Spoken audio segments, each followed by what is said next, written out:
Bonjour à tous, bienvenue pour cette nouvelle édition du baromètre de l'immobilier logistique. Nous allons voir les chiffres du premier trimestre de l'année 2025. Et pour en parler, les consultants d'Arthur Loy Logistique, en la personne de Didier Terrier, directeur général d'Arthur Loy Logistique. Bonjour Didier. Bonjour Jean-Philippe. Et Camille Della Balda. Donc vous êtes chargé de projet logistique et industrie au sein du cabinet Arthur Loy Logistique. Alors, pour commencer, peut-être quelques mots, Didier, pour rappeler ce qu'est Arthur Loy Logistique. Oui, Arthur Loy Logistique, nous faisons partie du groupe Arthur Loy, qui est un réseau de conseils spécialisés en immobilier d'entreprise. Donc, c'est 80 agences, un peu plus de 500 collaborateurs. Et Arthur Loy Logistique est une équipe transverse qui intervient sur tout le territoire, uniquement sur les aspects immobiliers de logistique et de messagerie et bien évidemment de logistique urbaine. D'accord, donc cabinet très spécialisé. Vous êtes combien maintenant ? On est dans cette équipe, on est 17 personnes, réparties, des collaborateurs qui travaillent pour le compte de nos utilisateurs, qui occupent les immeubles, des collaborateurs qui travaillent pour le compte des investisseurs à qui on vend ces immeubles, et puis bien évidemment un département études et recherches et un département marketing. Et tout ça fait une petite équipe de 17 personnes, avec un bureau à Lille, un bureau à Paris, un bureau à Lyon. Donc vous intervenez pour les transactions, mais aussi vous apportez votre conseil, bien sûr, Exactement. Aux clients qui souhaitent en avoir en matière d'immobilier. Camille, avant peut-être de rentrer dans le vif du sujet, un petit point sur le contexte macroéconomique pour qu'on comprenne bien dans quelle situation on est aujourd'hui. Oui, tout à fait. Alors, lors de cette nouvelle édition, on tente de répondre à la question le scénario de récession est-il écarté pour la France ? Il y a plusieurs forces contraires qui nous permettent de le dire, mais voilà, on va revenir un petit peu sur chacun de ces points-là. Premier point, peut-être le plus important, le monde reste suspendu à l'incertitude géopolitique et à la politique fiscale, notamment des États-Unis.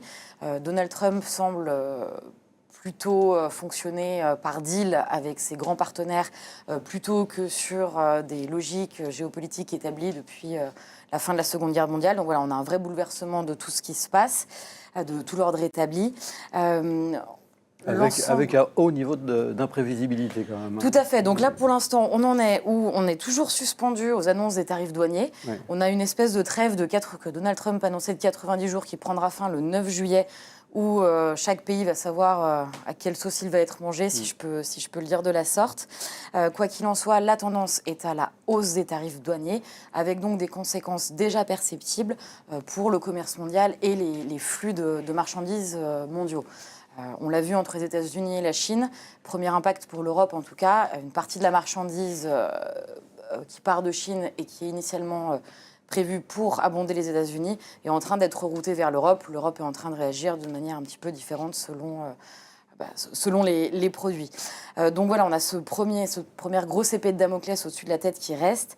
Ensuite, plus proche de chez nous, un conflit russo-ukrainien qui s'enlise, qui est en train de se régler ou pas. Voilà. Il est possible qu'on ait un gel du conflit russo-ukrainien, ce qui serait assurément une bonne nouvelle, mais rien n'est fait pour l'instant et on reste encore très très incertain. Là encore, une grosse dose d'incertitude aussi pour ce dossier. Tout à fait, beaucoup d'incertitudes. Alors dans ce contexte, le business ? Alors, avant ça, avant de rentrer dans le vif et des chiffres de la demande placée, l'économie européenne reste sur une ligne de crête. Oui. On est dans l'attente des annonces allemandes, etc., qui devraient venir un peu offrir de nouveaux relais de croissance. La victoire contre l'inflation est gagnée. C'est une bonne nouvelle puisque pour les consommateurs, ça permet de regagner du pouvoir d'achat. Sauf que, pour l'instant, le comportement des ménages est toujours très prudent. Ils se concentrent plutôt vers de l'épargne que vers de la consommation, parce que pas confiance, etc., et dans l'anticipation d'autres crises à venir. Et en parallèle, on a une baisse des taux d'intérêt qui devrait venir stimuler la production de crédit. Pour l'instant, ce n'est pas avéré. On a toujours une activité de crédit qui est assez faible, donc on se retrouve un petit peu dans une situation d'attentisme, dans l'attente de signaux forts un peu plus probants. La consommation des ménages est toujours en berne. Et donc du coup, résultat sur l'évolution de la demande placée, on reste sur un cycle 2025 qui devrait s'inscrire dans la même continuité que le cycle de 2024, c'est-à-dire un cycle assez faible. On retombe en fait sur des niveaux qu'on observait plutôt en 2014-2015. Et à titre de comparaison, figurez-vous que les niveaux de consommation en volume des agents économiques étaient similaires en 2014 qu'en 2024. Et donc, on est sur des années où on a les mêmes niveaux de demande placée et le niveau de consommation. Ce qui prouve bien le lien très très fort, en tout cas en France, entre la logistique, la consommation et la consommation logistique, de surface logistique finalement. Quoi qu'il en soit, l'atterrissage du premier trimestre est plus positif que celui du premier trimestre 2024. On enregistre environ 720 000 m² transactés. C'est une hausse de 30% par rapport au premier trimestre. C'est déjà une première bonne nouvelle. C'est une première bonne nouvelle, surtout qu'on flirte avec les niveaux historiques de demande placée des premiers trimestres. Donc c'est une bonne nouvelle. On reste quand même prudent. On n'annonce pas un franc retour de l'activité de la demande placée, mais on est sur un marché qui ne s'effondre pas. Et en fait, les utilisateurs apprennent à composer avec cet environnement mouvant et finissent par signer leurs transactions, même si les délais sont allongés. Oui. Alors, la dernière fois, vous aviez dit que c'était peut-être une année de transition, 2025, ça se confirme ? Oui. On a des prévisions d'atterrissage en 2025 qui restent à peu près similaires à ce qu'on a observé en 2024. On a une demande exprimée, Didier pourra peut-être en dire quelques mots en plus, mais qui reste assez timide. Des délais de commercialisation qui s'allongent, des discussions qui s'étirent et une demande qui reste un petit peu moins vive que ce qu'elle a été auparavant. On est sur un cycle plus prudent, plus mesuré. Très bien. Un commentaire, Didier ? Oui, c'est exactement ce que dit Camille. On a la demande exprimée. Alors, on savait que ça ne serait pas pire qu'en 2024. Ça se confirme, déjà par rapport aux résultats du premier trimestre. Il y a quand même des sujets. Il n'y a pas abondance de sujets. D'ailleurs, les 3 PL qui sont quand même bien connectés à ce marché le savent, ils nous le disent. Mais il y a quand même quelques sujets. Donc, oui, il n'y a aucune raison qu'on fasse moins bien qu'en 2024, ça c'est clair. Et il y a peut-être quelques deals qui peuvent débloquer un peu les compteurs. Mais ouais, c'est quand même très très long, c'est très poussif et on voit bien que nos clients, ils sont un peu dans il y a un manque de visibilité qui fait qu'ils ne se précipitent pas pour acter leurs décisions. Alors, concrètement, comment tout cela se traduit ? Alors, il nous a paru intéressant de vous montrer l'évolution de la demande placée par tranche de surface parce que les utilisateurs adoptent depuis maintenant un peu plus de 15 mois une stratégie de rationalisation de leur surface logistique et on le voit dans le nombre de transactions XL, XXL, donc supérieurs à 40 000 m², qui ont nettement ralenti, qui ne se sont pas effondrés, mais qui ont ralenti entre 2021-2023 et depuis 2024.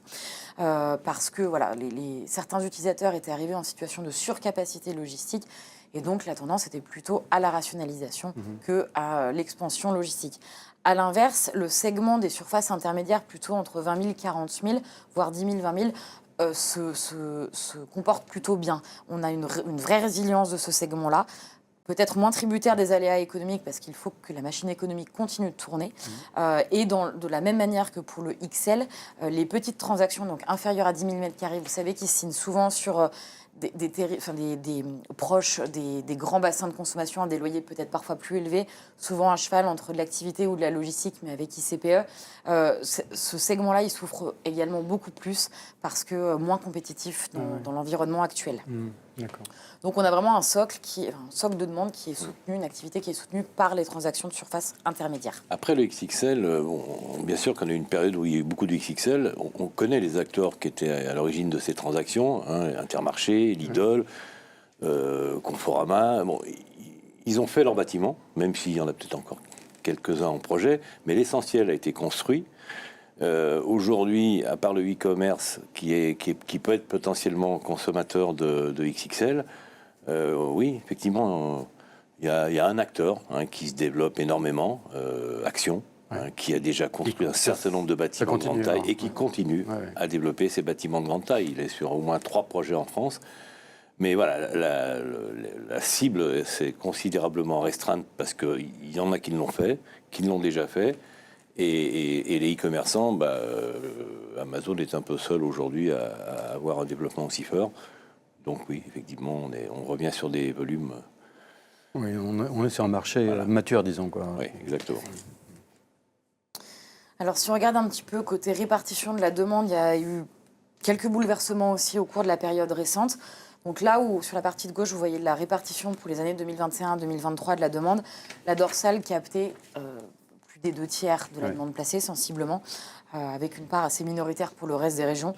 Et depuis 15 mois, on a un rapport qui s'inverse en faveur du hors dorsal, qui aujourd'hui capte 50% de la demande placée en France. Et si on regarde un peu plus dans le détail sur la carte, c'est plutôt la région Centre-Val de Loire qui a vraiment pris en importance et qui a l'air de faire fi complètement de la conjoncture, puisque la région enregistre des résultats records. C'est peut-être parce qu'il n'y a plus de foncier sur la dorsale aussi. Il y a moins de foncier sur la dorsale aussi. Alors, il y a quand même quelques possibilités encore dans les Hauts-de-France et en Île-de-France, mais la région a vraiment su tirer son épingle du jeu et aujourd'hui attire de nombreux utilisateurs et offre des solutions tant à l'acquisition qu'à la location sur des bâtiments d'envergure différentes. Et pour des loyers, il est vrai, plus attractif qu'en Île-de-France. Après, historiquement, cette région a toujours été une région où la logistique avait une place importante. La rareté de foncier en Île-de-France fait que, oui, effectivement, aujourd'hui, ce qu'on aurait pu placer dans le sud de l'Île-de-France, ça se décale et ça va aller du côté de Sens, ça va aller du côté d'Orléans, enfin, dans ces coins-là. Et puis la partie sud-France reste toujours, la structure reste assez peu inchangée et toujours assez contrainte par certains manques d'offres, un certain manque de disponibilité. On voulait en profiter pour regarder qui étaient les gros faiseurs du marché actuel en mettant un petit peu en valeur les top preneurs par grande catégorie. Donc déjà sur les familles de preneurs, les prestataires restent les occupants majoritaires, les consommateurs majoritaires de surface logistique, à hauteur de 42% au cours de la période récente. En tête avec des FM Logistique, ID Logistique et du groupe DERE qui a été assez actif finalement depuis début 2024 à une période où d'autres prestataires se sont plutôt désengagés du marché. Alors, ce pourcentage de 42% correspond aux prises à bail faites par les prestataires sur les immeubles logistiques. Mais quand on regarde les chiffres de l'industrie, voire même des e-commerçants, ils ont pris les baux, mais à l'intérieur, on a bien, en règle générale, des prestataires logistiques qui font l'activité. Donc la présence de ces prestataires sur le marché de l'immobilier logistique en France, elle est hyper importante parce qu'ils sont soit en propre, soit chez des porteurs d'immobilier. Mais nous, en l'occurrence, Seb, avec qui on a fait 2 très grosses transactions, il porte l'immobilier, mais il y a bien un prestataire sur les 2 immeubles, voire même peut-être sur les 3. Donc voilà, on parle bien de prise à bail par les prestataires et non pas d'activité prestataire sur ce marché. Et puis en e-commerce, on a toujours Amazon qui a signé quand même plus de 100 000 m² sur ce début d'année, c'est pas négligeable, qui fait la continuité d'une année 2024 assez active. Et Didier en a parlé un peu précédemment, Action, le groupe Action pour la partie distribution non alimentaire, qui performe très bien. Donc effectivement, on voit quand même la tendance qui se confirme avec une présence quand même très forte en un des prestataires comme... comme pilier finalement logistique. Comme pilier tout à fait. De prise à bail. Alors sur la partie offre, il y a eu un petit peu de mouvement lorsqu'on regarde l'évolution des taux de vacances. Donc là, vous avez les différents marchés de la dorsale. Alors Lille et Paris restent les marchés les plus offreurs, on le sait. Pour autant, le taux de vacances est resté plutôt stable sur 3 mois. En revanche, c'est à Lyon et à Marseille que la hausse a été la plus vive, et ce qui, pour la première fois, a fait passer ces marchés-là au-deçà du seuil de fluidité, fixé entre 5 et 5%. Donc à respectivement 6,8 et 6,2% pour Lyon et Marseille. En fait, ici, on parle du taux de vacances, donc sous 6 mois, on considère l'offre qui va venir abonder le marché sous 6 mois. Il se trouve que le niveau des libérations est très élevé dans ces territoires-là. Et c'est ce qui vient gonfler vraiment le taux de vacances. C'est pas l'offre foncière qui fait que le taux de vacances augmente sur ces 2 régions. C'est vraiment la baisse de la consommation. La baisse de la consommation et des acteurs qui souffrent et qui libèrent des surfaces. Et effectivement, de manière significative sur le sud et parfois même en région lyonnaise. Oui, tout à fait. Donc, voilà. Certains grands acteurs de l'ameublement. De l'ameublement, notamment. Alors que quand on parle du taux de vacances des Hauts-de-France, c'est parce qu'il y a effectivement beaucoup de projets développés ou encore de développement. Mais voilà, si on les compare, ils sont absolument pas comparables. Ouais, on n'est pas sur la même qualité de marché, malheureusement. Ce pas des immeubles neufs qui sont venus, qui ont été livrés en blanc récemment. Et donc là, vous avez la répartition des taux de vacances par grande région. Donc on a un taux de vacances en France qui atteint 6,9% à la fin du premier trimestre 2025. Et il se trouve qu'à l'heure actuelle, compte tenu de la hausse des disponibilités qu'il existe, ce taux de vacances est plus élevé dans la dorsale que dans le hors dorsal. Ah ouais, donc ça, c'est assez, c'est nouveau. Ça. c'est assez nouveau. Voilà, on le voit sur des secteurs comme le centre-val de Loire, on est à 5,6%. Là où, pour le coup, il y a des disponibilités et des disponibilités neuves aussi. Mais voilà, Lyon, Marseille, on est plus élevé. Donc là, il y a peut-être des opportunités aussi à saisir dans cette période. Oui. Voilà, avec des vacances dans des zones qui sont quand même intéressantes. Des opportunités, effectivement. Quand on a un taux de vacances qui augmente, nos clients utilisateurs ont un peu plus de choix, peuvent un peu mieux discuter des conditions financières. Donc nos bailleurs qui ont surfé sur une hausse significative des loyers, il est vrai que dans certaines régions, le schéma s'est un peu ralenti. En revanche, ici, on observe la répartition du futur logistique par région, donc de gauche à droite, avec les régions les plus abondantes en réserve logistique et celles qui le sont moins.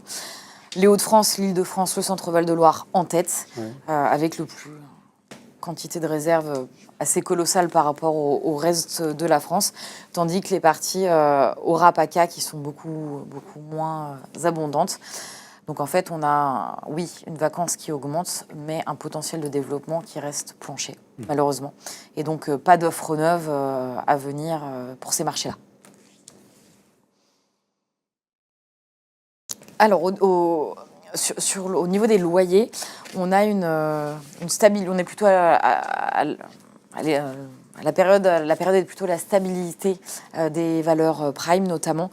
En tout cas, pour les loyers de Lyon, Marseille et Lille, qui depuis 6 mois bougent assez peu, donc reste quand même à des niveaux élevés.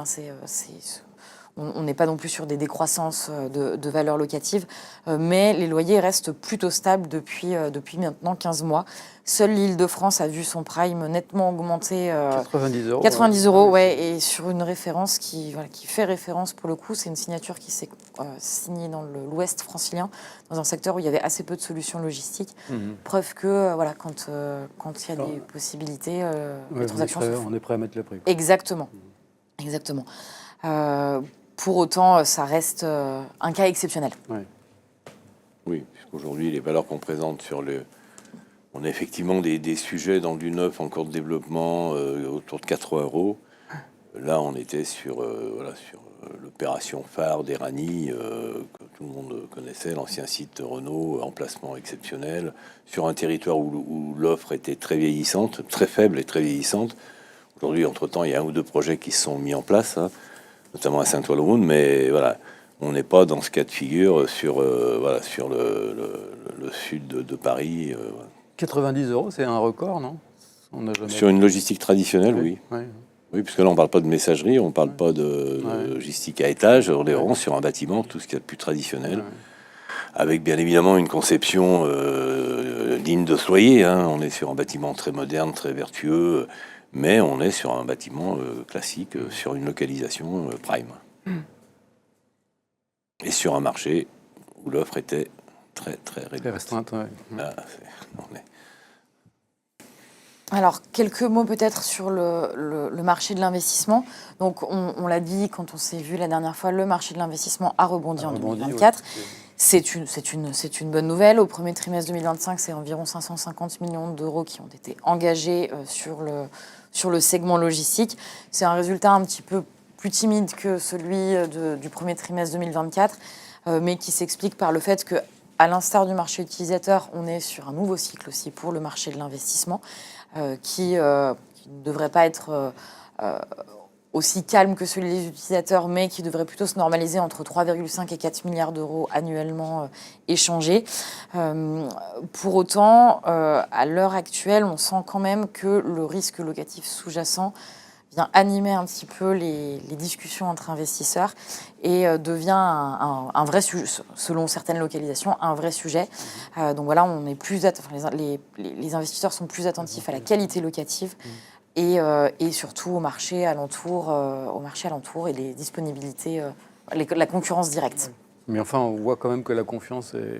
Mais la confiance, Oui. La confiance est là, les fondamentaux sont bons, on reste vraiment dans... Après, il y a un contexte aussi, le contexte américain, enfin, tout ce qu'on vient d'évoquer, les investisseurs qui sont comme en grande majorité les anglo-saxons et le prennent en considération, donc ils sont un peu moins agressifs, hein, ils sont un peu plus sélectifs, donc ils sont un peu plus calmes. Mais oui, les fondamentaux sont là, mais on voit bien que depuis 2 mois, 3 mois, c'est un peu... Voilà. Est-ce que les investissements vont vers la logistique, je dirais, par défaut, parce que les bureaux s'effondrent, parce que le résidentiel ne va pas bien, parce que... Voilà, est-ce que c'est par défaut, ou alors est-ce que vraiment il y a une appétence pour cette activité? Non, il y a une appétence pour cette activité. Il y a une appétence, oui. Et puis les gros faiseurs du marché restent des spécialistes de la logistique, parfois multi-actifs, parfois mono, mais on a assez peu de pure players bureaux qui sont venus se placer sur la logistique uniquement par souci de diversification. Ouais. Mais voilà, nous on le voit actuellement, les dossiers qu'on a en cours, les investisseurs sont un peu moins nombreux à être très enthousiastes sur ce qu'on leur propose. Ils sont un petit peu plus sélectifs, ils sont un petit peu moins... Bon, tout va bien, mais voilà, c'est la conséquence je dirais, de ces soubresauts au niveau économique. Mais non, c'est pas, ils y vont pas par opportunité. Ils viennent vraiment sur ce marché parce qu'ils savent que de toute façon, Exactement. Quoi qu'il en soit, la logistique, on en aura besoin et que ça reste un investissement sûr et de long terme, tout à fait. Donc du coup, conséquence, les taux prime logistiques restent stables sur ce début d'année. On anticipe une potentielle compression possible qu'on anticipait peut-être un peu prématurément parce qu'on a plutôt parlé du T2 2025. Peut-être de manière un peu plus prudente, il serait avisé de dire que cette compression prendra plutôt acte au deuxième semestre de l'année. Mais voilà, sous l'effet en plus d'un OAT qui reste assez élevé. D'accord. Alors avant de conclure, on voulait peut-être vous donner quelques mots sur le marché spéculatif, donc de la logistique lancée en blanc en France. Nous réalisons chaque année une étude qui fait le bilan de ce marché-là. Et cette étude sortira début juin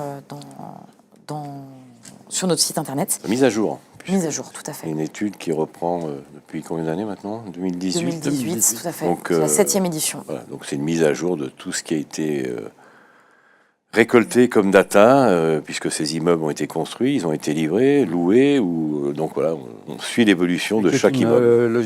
Qui est une étude qui est toujours très très attendue par les investisseurs qui regardent ça avec beaucoup d'attention. D'ailleurs, on a quelques jours de retard, ils la réclament. Alors, pour vous recontextualiser un petit peu, depuis 2016, ce sont plus de 60 opérateurs qui ont initié des lancements en blanc, donc c'est pas négligeable. Au total, ce sont 5 millions de mètres carrés qui ont été construits en blanc, pour un total de quasiment 120 opérations réparties partout en France, avec tout de même, bien sûr, une priorité donnée là où les réserves foncières sont les plus importantes. Les Hauts-de-France, l'Île-de-France, la région Centre-Val de Loire, mais également la région Rhône-Alpes qui a vu quelques belles opérations sortir de terre. Alors, on n'est pas sur une croissance linéaire des lancements en blanc, on le voit très bien sur le graphique. On a eu des différentes phases de croissance avec un pic, un record absolu en 2022 avec 26 opérations lancées, c'est colossal, pour un peu plus d'1,4 million de mètres carrés. On est retombé à des niveaux un petit peu plus... normaux de long terme, disons, jusque-là. Mais on observe tout de même que le marché du blanc ne s'est pas effondré dernièrement non plus. En 2024, ce sont quand même 6 opérations qui ont été lancées, c'est pas rien. Et en 2025, donc on a une opération qui a été lancée et 4 autres qui devraient venir compléter ce panel-là. La conjoncture économique chahuté incite toujours les porteurs de projets à faire preuve de prudence. Et c'est pour ça qu'on a moins de projets qui sont lancés en blanc, mais des projets souvent plus réfléchis et qu'on a quand même vu une partie de certains projets qui avaient été confirmés et qui devaient être lancés en blanc, qui finalement ne l'ont pas été, et des investisseurs qui sont plutôt dans l'attente en tout cas d'une pré-commercialisation au préalable de tout lancement. D'accord. Tout ne s'est pas confirmé. Voilà. Tout à fait. Et sur l'aspect, donc là on a un peu l'aspect parc, sur l'aspect commercialisation, ici vous avez la répartition des mètres carrés qui ont été livrés depuis 2016 selon s'ils ont été commercialisés ou non, ou s'ils restent vacants. Alors on voit que tout ce qui a été livré quasiment depuis entre 2016 et 2022 a été intégralement loué. Les reliquats concernent vraiment des bâtiments très très spécifiques ou voilà, des choses qui vont être retransformées derrière. Et depuis 2023, donc depuis le moment où le marché utilisateur est un petit peu plus compliqué, on a quelques mètres carrés qui restent encore vacants. Mais pour autant, sur l'ensemble de la période, 80% des surfaces spéculatives livrées ont été louées. Donc on a des bâtiments qui se louent, qui peuvent prendre un peu de temps à se louer selon la conjoncture dans laquelle on se trouve. Et l'essentiel de cette offre encore vacante, en fait, elle est localisée dans les territoires les plus abondants en offre, sur l'axe Lille, Paris, Orléans, pour la plupart. Et c'est quand même, il est intéressant de noter que plus de la moitié des mètres carrés commercialisés sur les opérations spéculatives l'ont été avant la livraison des bâtiments. Donc on a quand même des utilisateurs qui restent très très regardants. Pourquoi ? Parce que en fait ces bâtiments ils sont neufs et surtout ils sont immédiatement disponibles. Il n'y a pas à attendre 18 mois peut-être. Les permis, tout ça. Ouais. Exactement. Et ils sont neufs et à des loyers parfois très intéressants aussi pour eux. Alors, si on veut se procurer l'étude, on vous contacte. Vous pouvez nous contacter directement ou je pense qu'un lien sera diffusé sur LinkedIn pour un lien de formulaire de demande de téléchargement. D'accord. Nos équipes vous l'enverront. D'accord, très bien. Si on a fait le tour des chiffres clés du premier trimestre, j'avais une question à vous poser concernant la logistique urbaine. Je sais que c'est un sujet qui vous intéresse beaucoup. Vous aviez créé une activité spécifique pour la logistique urbaine. Il se trouve qu'en ce moment, il y a plusieurs projets, notamment dans la capitale. Qu'est-ce que vous en pensez ? Est-ce que c'est un secteur qui continue à évoluer et comment il évolue ? Mais il évolue pas très vite en fait. Ouais. Parce que pour l'instant, les opérations immobilières qui ont été développées ou restructurées pour des activités de logistique urbaine, effectivement, c'est pas simple. Hein. Ouais. Maintenant, est-ce que la logistique urbaine, c'est uniquement la logistique en intramuros est-ce que c'est uniquement la localisation? Mais bon, on a du mal à y voir clair. Moi, j'ai toujours eu du mal d'ailleurs. Hein. C'est pour ça que parce j'avais qu'il y a des gros projets, puis d'autres beaucoup plus modestes, dans des parkings, etc. Donc on ne sait pas vraiment comment ça va... Il n'y a toujours pas d'actifs clairement définis pour cette activité. Hein. Il y a des logistiques urbaines en fait. On n'a pas une logistique urbaine. Ouais. C'est des projets très individuels les uns par rapport aux autres qui arrivent dans une période économique compliquée et à des loyers parfois qui peuvent être assez élevés pour des utilisateurs qui font face justement à des difficultés économiques. Donc l'équilibre est difficile à trouver pour l'instant. Il faut trouver, disons, les bons clients et qui sont prêts aussi des fois à mettre un petit peu plus d'argent pour avoir après effectivement il y a un qualité de problème service, de coût, parce qu'on est sur des coûts qui n'ont rien de comparable même avec des bâtiments de messagerie, parce que la messagerie ça reste de la logistique urbaine, c'est bien pour distribuer les centres urbains, sauf qu'on est un peu en périphérie. Donc il y a un problème de coût parce que ces actifs se sont achetés très cher, parce que c'était effectivement...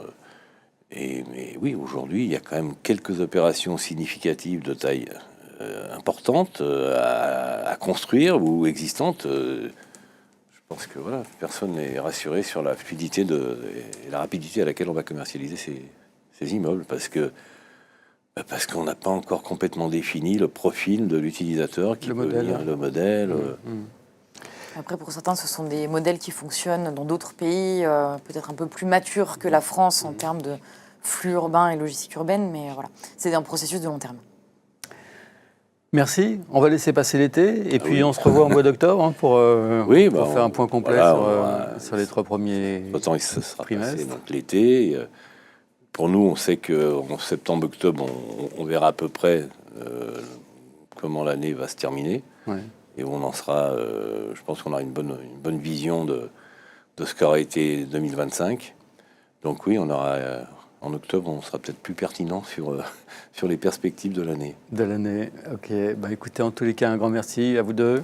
Merci beaucoup. Très bientôt. À bientôt. Au revoir et merci Au à revoir.